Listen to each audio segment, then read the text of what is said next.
Hello everyone, so yesterday I got the chance to watch Borat 2, or Borat's subsequent movie film.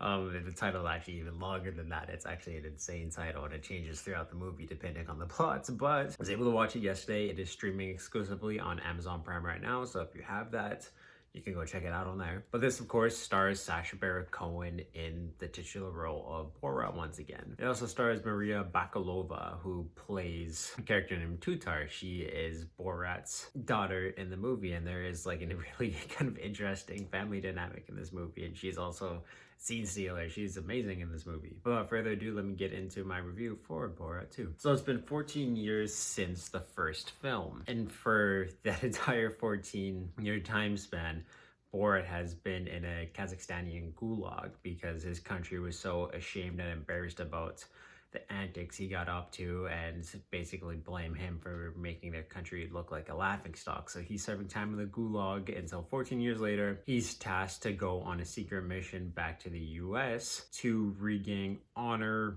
and kind of the US's favor for Kazakhstan as a nation. And to do this, there's a very famous monkey who's a famous director and journalist in the country. So he's going to deliver him to Mike Pence in order to gain President Donald Trump's favor. And of course, things go sideways. Borat's daughter shows up in the US, and all of a sudden it becomes a big plot to get Mike Pence to marry Borat's daughter, and then it turns to Rudy Giuliani, and it just takes a bunch of twists and turns. COVID gets thrown into the mess, and it's just a lot happens in this movie. Surprisingly, like I said, this movie takes a turn and turns into a movie about loving family and doing anything for one another, and it's actually quite touching and inspiring at some points, and that's kind of funny to say about like a Borat film. And I do just really want to say, the first movie I wasn't the biggest fan of because it didn't really have much of a storyline. I found a lot of the jokes were just trying to be offensive for the point of being offensive and not really much else. There wasn't a whole lot of substance, but the humor in this movie is very self-aware, very objective, and I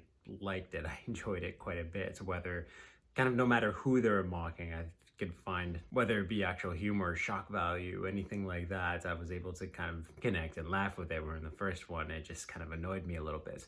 And then there wasn't really much of a storyline in the first one, but in this one there actually is a pretty cohesive storyline that plays out really, really well. And it's like it's just a very organically evolving story, and I thought they did a good job just presenting that and building to the final battle with Rudy Giuliani and all these things by the end of the film. Like I said, the humor still has this uncomfortable shock value to a lot of it, where you're wondering like if I should be laughing, or like it comes out way out of left field and it hits you in ways. There's one joke where Borat just gets very depressed and he talks about, instead of having a gun to do the deed himself, he's just gonna go wait at the nearest synagogue for the next mass shooting. Like there's little things like that like it really shocks you, and you might really get offended by these certain things depending on how desensitized to jokes or situations like that you could be. But there is also too like a lot of good humor that picks fun at all sides of the political spectrum, social spectrum, little things like that, where like no one's safe from the humor or the dialogue in this movie. It's more just Sacha Baron Cohen calling out stupidity and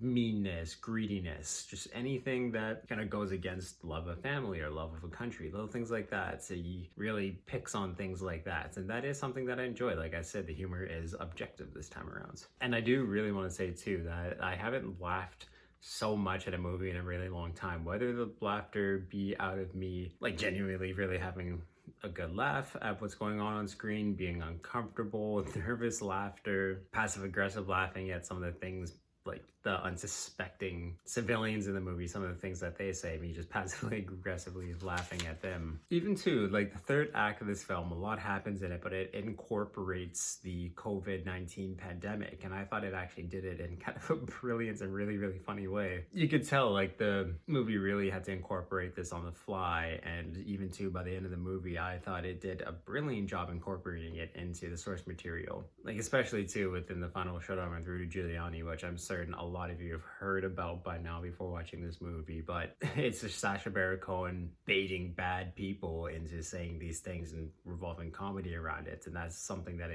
I love, because he doesn't edit anything, he doesn't fabricate anything to make them look bad. He just brings them into situations to show their true nature. And again, he does that in this movie, and it's brilliant. And once again, I do want to say that Tuther, Borat's daughter in this film, an absolutely amazing performance, where I was wondering if she was just gonna be there for, like, I wasn't really certain. I didn't really think she was gonna really bring anything to the movie. She was just gonna be like a joke character throughout the entire film. But this movie does really give her chances to shine when she's with Borat. And even too, she takes a little journey with her own, and she shines absolutely on screen, and she becomes her own character, has her own mission, her own motives, and little things like that. And it's just something I wasn't expecting, and they did a really good job to touch upon that. So that's something that really added to the story for me. But yeah, it has great political jokes and humor, and everything just kind of came together really, really well in this movie. Even if, like I said, you aren't a fan of humor like this, there is, like, it's very witty and very well written. I think, like, you can enjoy it, and you should enjoy it too, because a lot of it's really witty, and it's not like super offensive like I found the humor in the first movie was. It's just very objective, and it